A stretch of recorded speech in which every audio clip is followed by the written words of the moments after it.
এই যে রক্ত, তা মাদকের আধিপত্য বিস্তারকে কেন্দ্র করেই। রাজধানীর মিরপুর ১-এর চিলড্রেন পার্কের পাশে নিহত হয় রনি নামের এক শ্রমিক।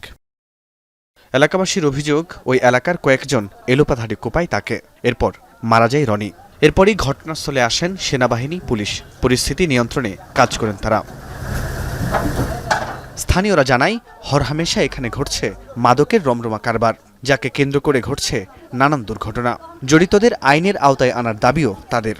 দৌড়ে ওইখানে এসে পড়ছে আর কি, দৌড় দেবে কই আর কি, দিশা পায় না। তারপর ওইখানে পড়ে গেছে পর তারপর ধরে নিয়ে এই পাবলিক ধরে নিয়ে গেছে।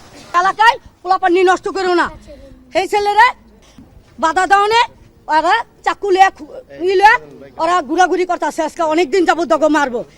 ঘটনা তদন্ত করে দেখার কথা বলেন প্রশাসন। জানান, জড়িতদের আনা হবে আইনের আওতায়। আটক এখনো আমরা খুঁজতেছি, আমাদের অভিযান অব্যাহত আছে। আমরা যতটুকু শুনেছি, এটা আসলে এখনো তদন্ত পর্যায়ে যেহেতু আছে, এটা এখন আসলে বলার মতো। আমরা রাজনৈতিক সংশ্লিষ্টতার কথা শুনেছি এটার পিছনে। আচ্ছা, এটাও তদন্তাধীন আছে। তদন্ত করে আমরা এটা বলতে পারবো। এই মুহূর্তে আসলে এখনই বলা সম্ভব হচ্ছে না। এদিকে একই রাতে রাজধানীর শান্তিনগরে ঘটে চাঁদাবাজির ঘটনা। স্থানীয়রা খবর পেয়ে চাঁদাবাজদের আটক করে।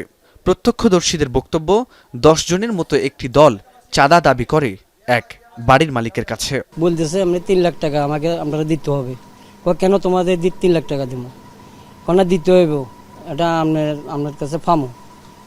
তো বলতেছে যে আমি তো 3 লাখ টাকা এখন আমার তো নাই, আমার বাসা কত টাকা আছে তো জানি না, যদি থাকে কিছু টাকা দিয়ে দিব। পুলিশ বলছে, তদন্তের পর নেওয়া হবে ব্যবস্থা। চাঁদা দাবি করার জন্য কিছু সংখ্যক লোক আটককৃত করে রাখছে জনগণ কর্তৃক। তাই আমরা কিছু লোকের সহায়তায় জনসাধারণের, তাদেরকে আমরা সুন্দরভাবে নিতে সক্ষম হয়েছি এবং তারা আমাদেরকে হেল্প করছে।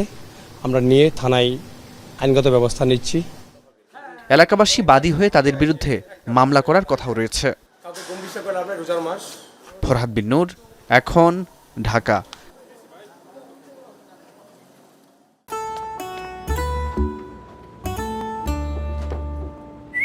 এই ঈদে জুয়েলারি ক্লোদিং এ বিকাশ পেমেন্টে ডিসকাউন্ট।